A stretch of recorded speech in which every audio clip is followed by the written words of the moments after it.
recipe. So, black bean sweet potato burgers. Yes, really quickly, my thing about the veggie burgers is that I don't like those processed, pre-packaged burger patties like Morning Star or Dr. Prater's. Like, those are all heavily processed and they're just not good for you. So I say make it yourself with ingredients that you can recognize, ingredients that you can find at your local grocery store, and infuse the flavor. So what is the difference between vegan and plant-based? Simply stated, vegan means foods prepared in the absence of animal flesh or products. So vegan does not necessarily translate into healthy. For instance, Oreos are vegan. They're just oil, basically, fat and sugar. French fries are vegan, technically. They're potatoes fried in some type of oil, right? So this does not necessarily mean healthy. A lot of people confuse vegan with healthy when vegan can be healthy, but it might not be. When I'm speaking of processed vegan meats, I'm talking about those Impossible burgers, you know, the Beyond Meat products, those other products that are technically made without meat, right? Without any animal product, dairy, or anything like that, but they are not necessarily going to be beneficial to your body. Plant-based is a category, you can categorize that under vegan, but plant-based means you're eating about 90% plants. And for me, I eat about 85-90% plants. The other 10-15% is minimally processed foods like bread, your pasta products, your wraps that you will wrap food in, those types of things. So I really want to be clear and distinct that vegan means just no animal products. Plant-based means, however, mostly construed of plants. Whole foods, plant-based. So if you're looking for health, you're going to look more so to the plant-based. Not only are you not ingesting meat, right? So you're not getting that saturated fat and cholesterol, you're not getting dairy and the inflammation and whatnot that comes with that, but you're getting the nutritional benefits of a host of different plants, which can do a multitude of different things for your body. So again, vegan and plant-based are not necessarily the same.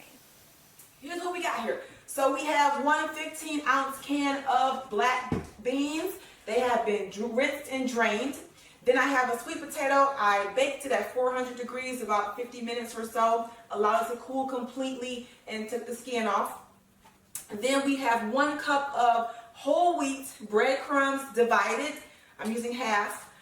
Then we have parsley. We have nutritional yeast. Remember that from the pasta salad? So nutritional yeast, it is simply put a seasoning flavor.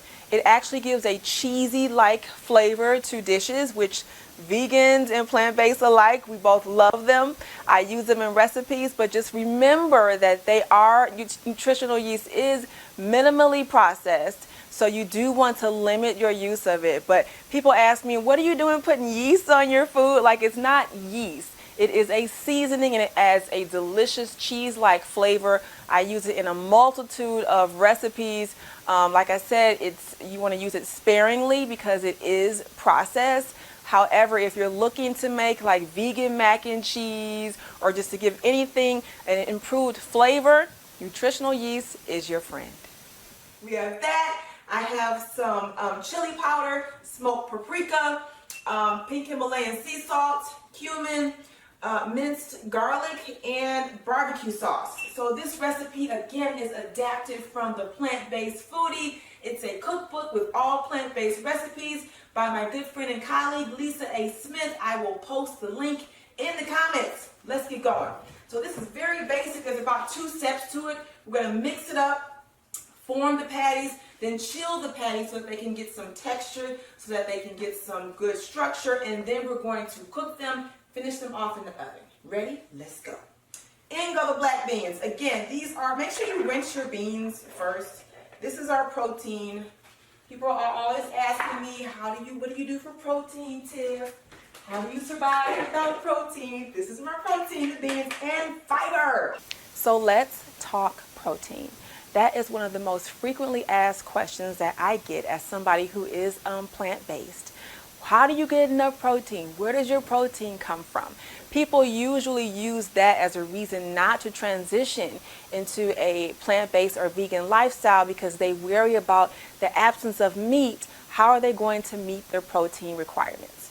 I just want to let you know that the average non-vegan American consumes well over the recommended daily allowance of protein per day. That is your RDA. The RDA measures exactly how much of a nutrient that you would need to maintain good health. So your RDA depends on your age, your sex, your activity level. However, most people is about 0.8 gram of protein per pound of body fat. Okay, so it depends on where you are. But let's say a 150-pound person only needs about 25 or so grams per day of protein. Which means if you consume one hamburger has about 15 grams of protein. So what happens to that extra protein in the body, right? Does it go to your muscles to make you strong and all that? Usually it actually is stored by the body as body fat. So if we're consuming too much protein, it can be stored as body fat. The rest of the amino acids are excreted through urine. And then over time, that can lead to weight gain, which can lead to obesity, which can lead to a host of health issues. So this is why I say I get plenty of protein from beans and nuts, seeds, green leafy vegetables. I get it through nut butters. There are just so many sources of protein. I can't name them all right now, but just know you can definitely meet your protein needs with a plant-based diet. Then we have our sweet potato going in. All right. We're going to use half of the breadcrumbs. Here's a half cup. And we're going to start mashing. All right. Get your potato masher. This is your friend. All right. You can do the work without the masher, but why work harder, right? Work smarter, not harder. So we're going to mash it. And again, you want some texture. All right. You want there to be some texture left to the beans because you don't want to puree. You puree them, they get too runny, they get too soft, and you don't have that structure that you really want in a good burger. Nobody wants to bite into like a super mushy burger. So that's why we have our breadcrumbs in addition to give us some structure. All right, so we're going to leave little whole bits, not a whole lot of it, but little whole bits are going to remain in the burger. So while I'm doing this, let's talk about fiber. You've heard me mention fiber. You need fiber because it aids in digestion. It actually does bind to the toxins within your body that come from the food that you eat, and it helps expel them. All right. Where do we get fiber from? Can you get fiber from animals? No. Fiber is only found in vegetables. So that is another reason why you want to get your vegetables in on a daily basis. Ensure proper digestion. Rid your body of those toxins. So toxins build up in your body. They can cause a host of issues from, you ever get those random headaches? Random headaches to bone degeneration. So there's so many things that toxins do within your body. They actually do accelerate the aging process, okay? So fiber is super important. Get your veggies in. They're found in the skin, the ribs, and the flesh of vegetables. All right, so we got our mash going on. Just to add to that, fiber is also found in fruits. You'll find the majority of fiber content in fruits in the skin of the fruit. The recommended daily allowance of fiber for women is around 25 to 30 grams per day, and men is upwards of 35 to 40 grams per day. So the fiber does bind to toxins in the body. Then they are eliminated. Fiber actually helps to control blood sugar. It will slow down the release of sugar in your bloodstream so that you feel full for longer. So this is why, eat your vegetables, eat your fruits. Okay, so next we're going to add in our seasonings. So the recipe, recipes are like little guidelines, right? So you can add to them, you can take away to them, you can suit them to your liking. So I'm not gonna go completely by the recipe. I added my own little jazz. Okay. All right, so the chili powder goes in. Cool.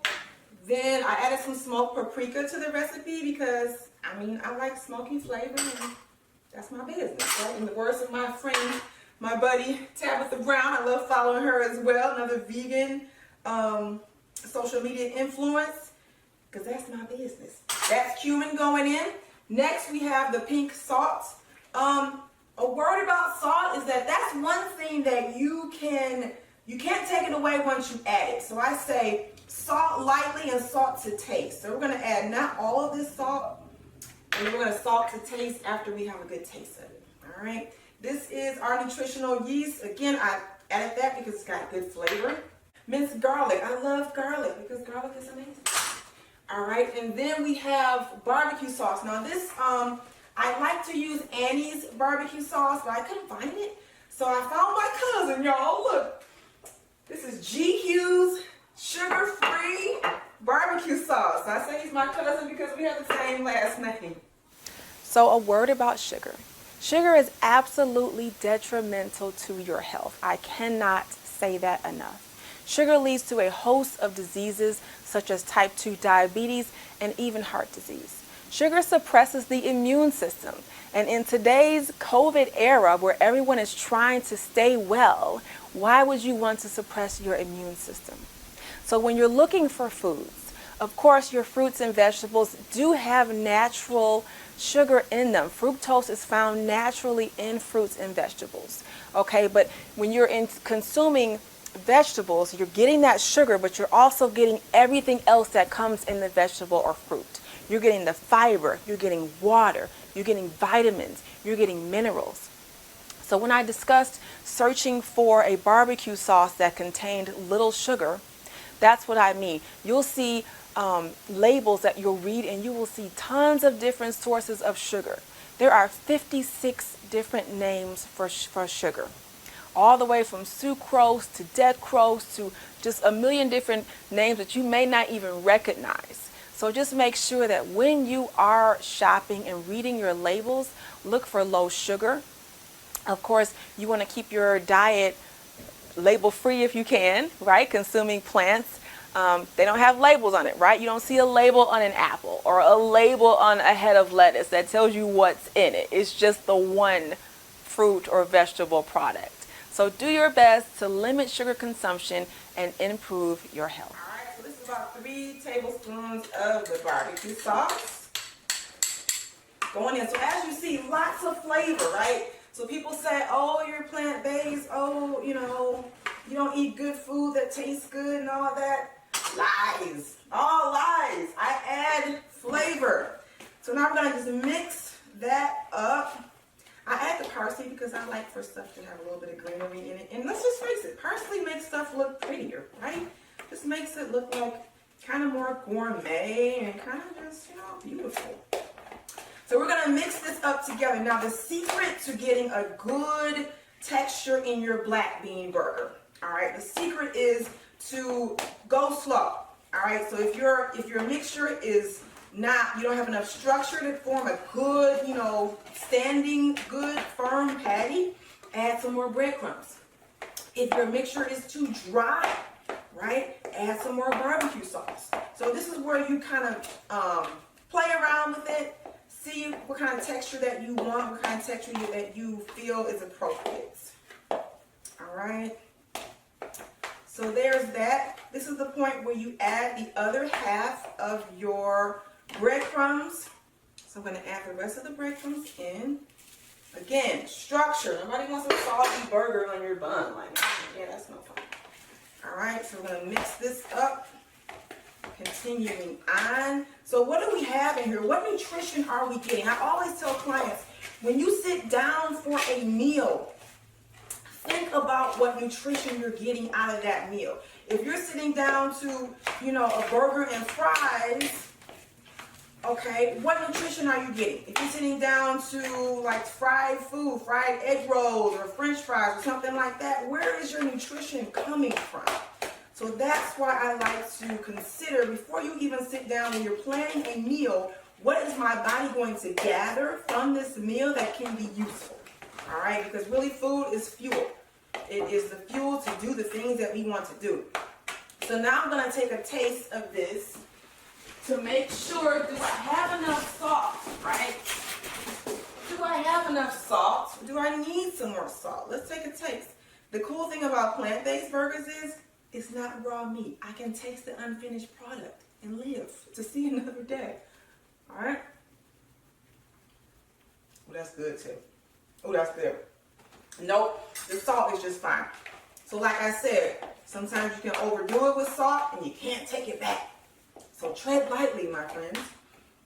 Next, we're going to form the patties. I have a cookie sheet, and it's just lined with some parchment paper. And we're going to form our patties. So here we go. I like to, you know, typical patty form, roll a little ball like that. And a little bit more. Roll a little ball. Here we go. Flatten it. And boom. And this is a nice, man, look at how sturdy that sucker is. Nice and sturdy. And I like to make my patties at different sizes. Just because, I don't know, one day you might want a smaller burger, and one day you might want a little bit more on your burger. Okay? So I vary my sizes. They don't have to be, you know, identical. I think we're going to try to make around 6. So they don't have to be like all 6 friends, identical friends. Here we go. Here's another one. And then this is going to sit in the fridge for about 30 minutes or so, just so that it can firm up. We're going to brown them in a saucepan. And then we're going to brush a little bit more barbecue sauce on there and finish them off in the oven. Okay. So here is another patty. And let's talk buns. So buns, okay, so bread, particularly white bread, white pasta, white rice, not your friend, all right? They are heavily processed, they bleach, they actually take the wheat, which is perfectly good and healthy for you. They take the wheat and they bleach it, they add chemicals to it. It's severely processed and stripped of all its nutritional value. And then there's your bread. So I like to use wheat bread, whole wheat bread. If I'm using a bun, when I make them at home, I usually don't even use a bun, but for presentation purposes, I'll use a bun for the finished product. But yeah, for your buns, make sure that you're using a whole wheat product, okay, with minimal chemicals, minimal additives, minimal sugar. I like to go to your local bakeries and get local fresh bread products. And we're talking about products that cannot just sit on a shelf forever because they have preservatives in them. We're talking about the stuff you got to put in the fridge. So let's talk carbohydrates, bread. I was talking about the bread bun, right? How I didn't usually use a bun when I'm making my veggie burgers. So you have your simple carbohydrates and you have your complex carbohydrates. Carbs have gotten a bad rep, right? People link carbohydrates to weight gain. People are consuming low carb or no carb diets and looking to lose the weight. So over time, carbs have become demonized when in fact, they really are the body's primary fuel source. Okay, so you don't want to have no carbs. But here's the thing, it's the source of the carbs, the type of carbs. So your simple carbohydrates, those are the ones that have been processed and they are essentially void of nutrients. They're essentially just sugar. And so what happens is you start off with the beautiful wheat plant. It's brown in color, okay? And you can have whole wheat bread, whole wheat pastas, whole wheat rice. You can have your white rice products made from other grains, right? So the grain is minimally processed. That's why wheat bread is brown. So how does brown wheat bread turn into white bread? It turns into white bread through processing. So during the food processing, there are chemicals added, usually bleach and other chemical additives that strip that beautiful wheat germ from all the goodness, and what you're left is this blank white product. And so that actually raises your blood sugar very quickly. So this is why when you consume white bread, you get that sugar high and you're feeling good. Then over time, of course, you plummet.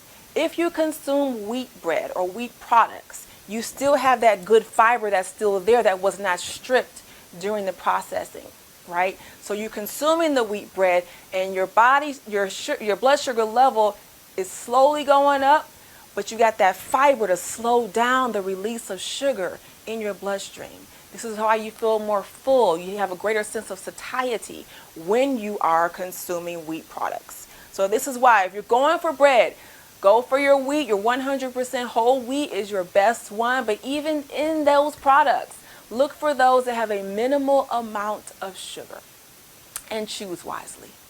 And here we go. I said 6. I lied. We got 4 patties. This is going to go into the fridge for about 30 minutes or so.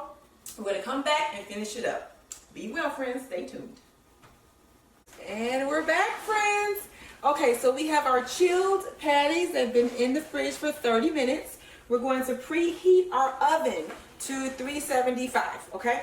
While that's happening, we want to get a nice screaming hot pan so that we can brown our burgers. So you want to get the pan hot first on medium high heat, okay? So while that is warming up, let's talk about oils, okay? Oils, what do oils do?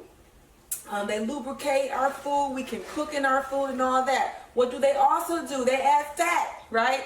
So we know that heart disease is the #1 killer of Americans and African Americans, okay? So heart disease can be developed by eating too many oils, too much saturated fats, okay? So when you see me cooking, I do not use much oil in my cooking.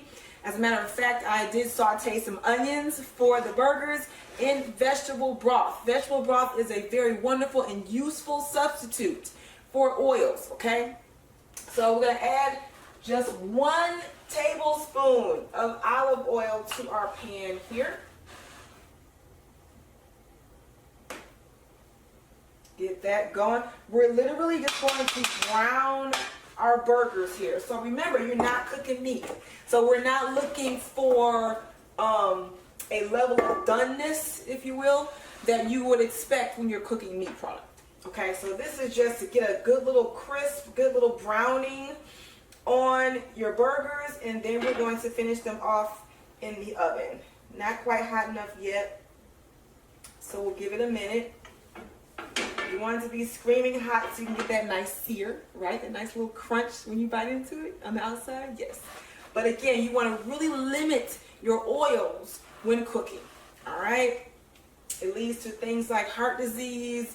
It could lead to hypertension, so stick with your lighter oils like your olive oil, your avocado oils, depending on what temperature you're going to heat the oil to.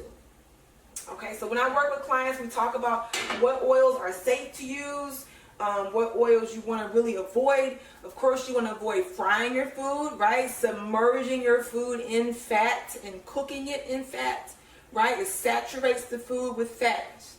All right, so let's give it another couple minutes. So SOS stands for salt, oil, and sugar. These are things that you really want to limit in your diet. You heard me talk about how I sauteed the onions for the burger I'm preparing in the video in vegetable broth. Vegetable broth is a plant-based vegan's friend, vegan and vegetarian. Those are your friends. They are a huge source of, #1, you're not getting the oil when you're cooking it, and #2, they infuse flavor. I think a common complaint or a common misperception about the plant-based diet is that, oh, it must be flavorless, you must be eating, salads all day, and that could not be further from the truth. If you follow me on my social media platforms, you will see tons of recipes that I post with lots of good flavor. So vegetable broth is your friend. I even, when I'm making rice or pasta, sometimes I even boil it in vegetable broth as well, just to infuse good flavor. Oils can contribute to heart disease, so you really want to limit your oil. I don't care if it's olive oil, canola oil, vegetable oil, even your healthier oils, your lighter oils, they are still fat. They're liquefied fat, so you absolutely want to minimize them. The salt can bring about bloating and water retention, right? And it can lead to diseases such as hypertension. So you really want to watch all of these three: salt, oil, and sugar.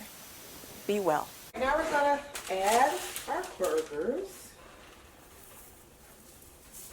All right, there's a sizzle going on. And again, you're not looking for a level of doneness because they're done. You know, they're safe. You're not cooking it for food safety. We're just trying to get a nice little sear. You're going to cook them on each side for about 4 to 5 minutes on each side. Flip, then 4 to 5 minutes. Then they go into the oven to finish off. Alright, so now we're going to flip them. Again, 4 to 5 minutes on each side. It's got a little browning to it. Yes, yes, that's what we want.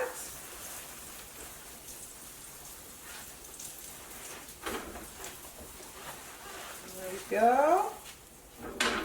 All right. Let's get the other side and into the oven they go. All right, so now they're done. Yay, we're done with the skillet portion of this process. Now we're going to get them on a cookie sheet. It's just the same cookie sheet I had earlier. It's lined with parchment paper. I love parchment paper. It gives you a nice crisp as well. And here's the finished product. I have this bun again for a good aesthetic, but you don't have to use a bun. You can use a lettuce wrap or just eat it as it is with a side of vegetables. I like to make them with a side of roasted sweet potatoes, and it's delicious. So yes, all plants, all good for you, and all made in your kitchen, simple recipes. Again, I'm Tiffany Hughes, certified personal trainer and nutritionist. Follow me on Instagram, I'm on Twitter, I'm on Facebook, and I'll see you next time. Be well, friends.